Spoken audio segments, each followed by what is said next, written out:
Hey, I'm Catiewahwah, and it's about time we unboxed some flying vinyl.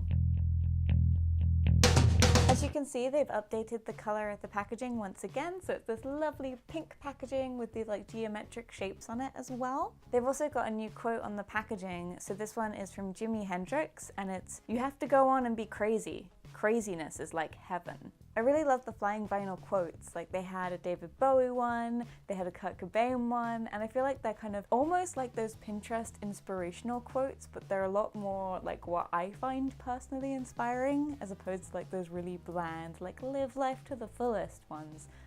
But yeah, I always love their selection for these. I've also really been enjoying the changes in packaging that Flying Vinyl have been doing. So this is the first one in pink, and they've been changing it up, I think, pretty much every 3 months recently. I've been finding it a lot easier to organize my boxes now and keep it all nicely and in order. I've actually just come up with a new way to store my Flying Vinyl boxes, which I go into in a new weekly vlog that I've started to do, a little plug for that. So if you want to check that out, that should be going up tomorrow. It's quite a cool little way I've got of organizing them now. I've previously reviewed a couple of the other Flying Vinyl editions, so if you want to see those videos, I'll link to them in the description and also in the card up there.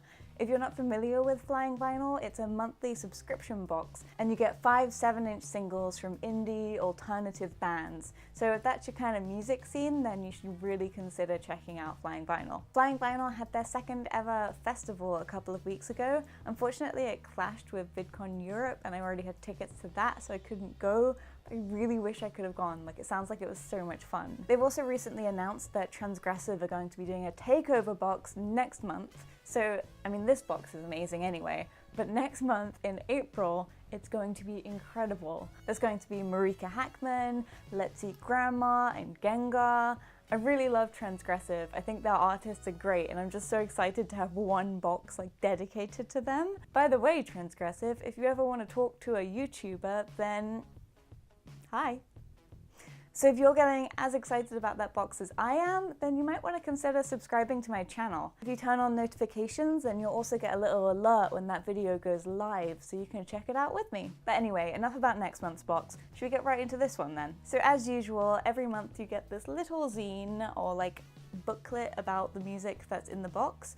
So this is issue 22 from March 2017. So this issue starts with a little article on a new beer that Flying Vinyl are brewing. It sounds really exciting. You may know that I recently reviewed a beer and vinyl subscription box, so it's interesting to see this combination of like craft beer and indie vinyl. But yeah, so there's going to be a Flying Vinyl beer too. Then they also have one of my favorite pages in this, and it is It's All Happening Penny Lane. This is where they keep up to date with previous artists who featured in Flying Vinyl boxes and just kind of tell you like what's going on with them, how you can support them in the future. So for example, in one of my previous Flying Vinyl subscription reviews, there was a record by Johnny Lloyd, and there's the little announcement here about how he has a new EP set for release this summer and a tour going on. So now I know to look out for that EP.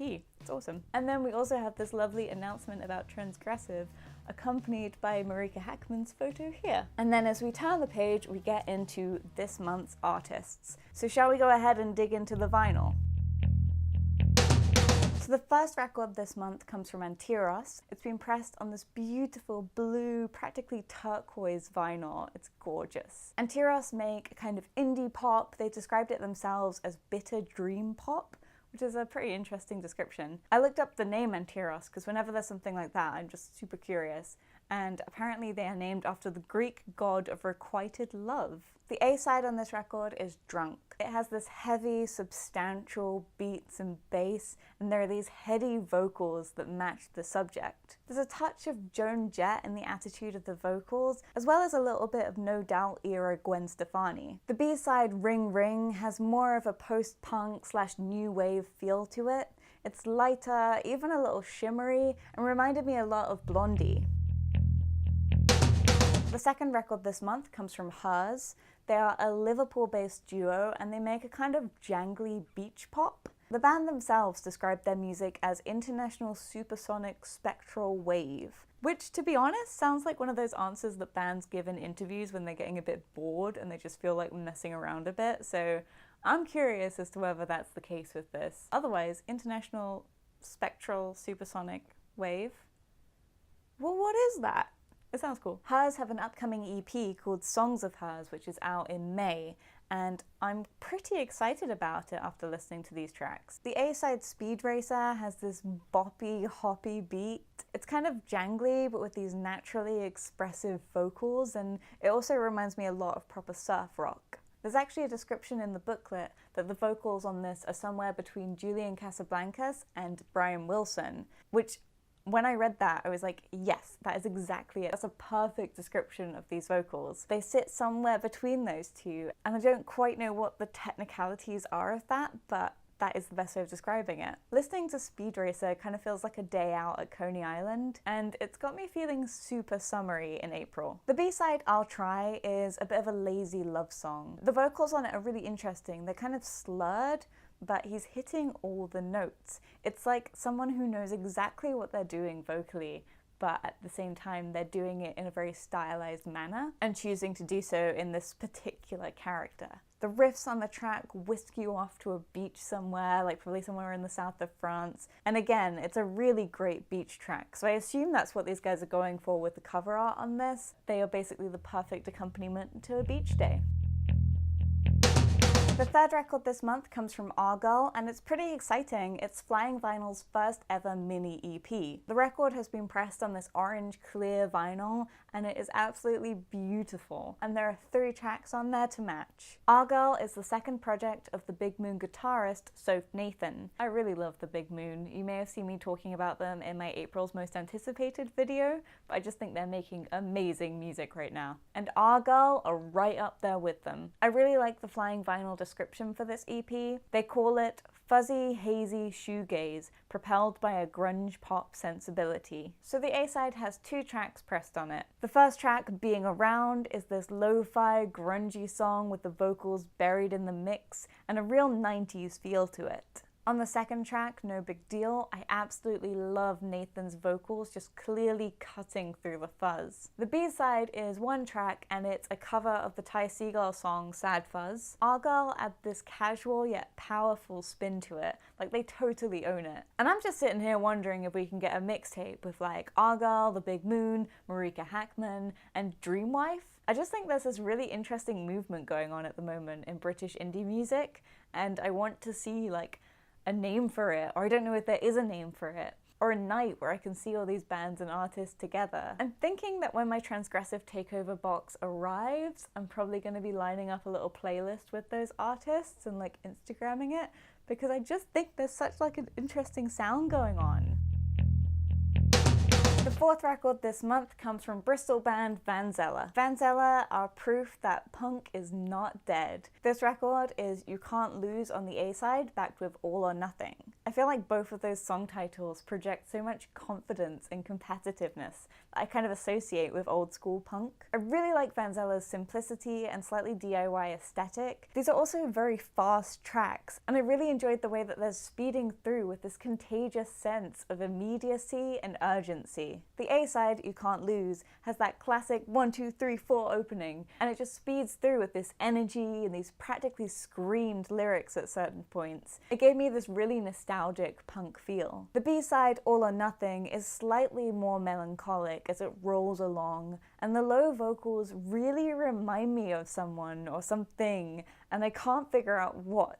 Like, it's really been bugging me because I don't know who this reminds me of. So if you feel like helping me out, if you've heard All or Nothing by Vanzella, or you want to look it up and listen to it, please let me know. Who does this sound like? If you have any thoughts on that, please let me know in the comments. I would be so grateful.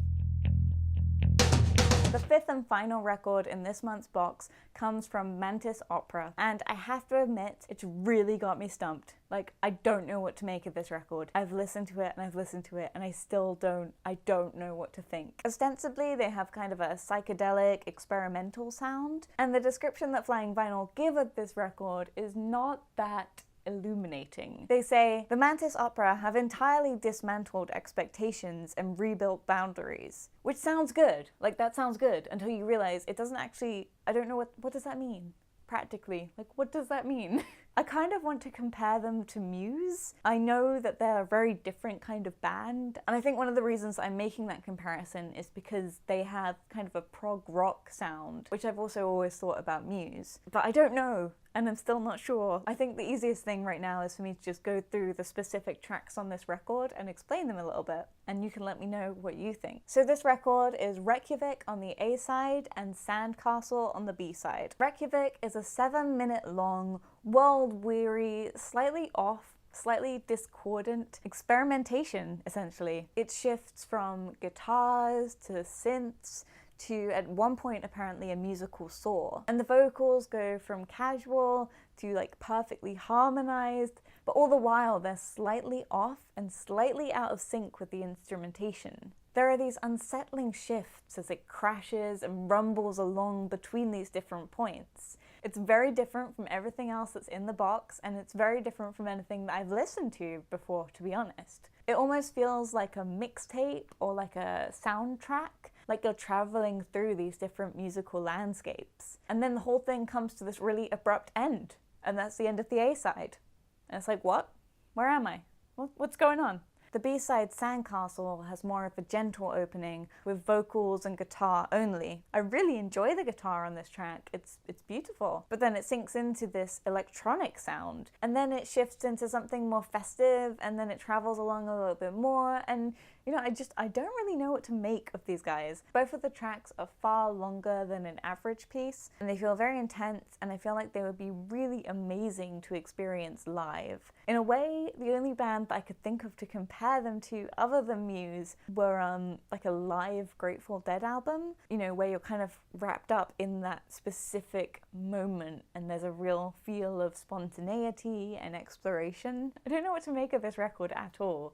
I think this is one of the reasons why I really enjoy these Flying Vinyl boxes, because I would never have heard of these guys or picked this up, and I feel like it's just pushing my musical experience, like to try new things and not just listen to the same bands over and over, but to really explore what's going on at the moment. If you are familiar with Mantis Opera or you know more about them, then please do let me know in the comments. I really want to know more about these guys. What is the story? What is the background? What is the genre even?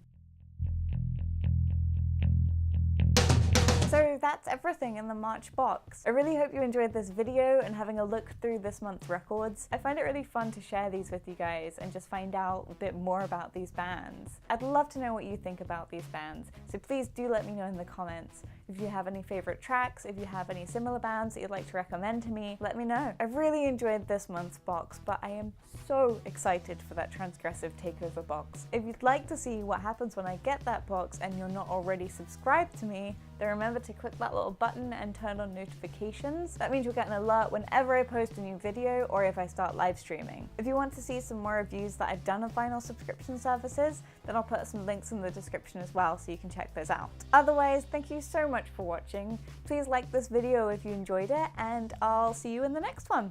Bye!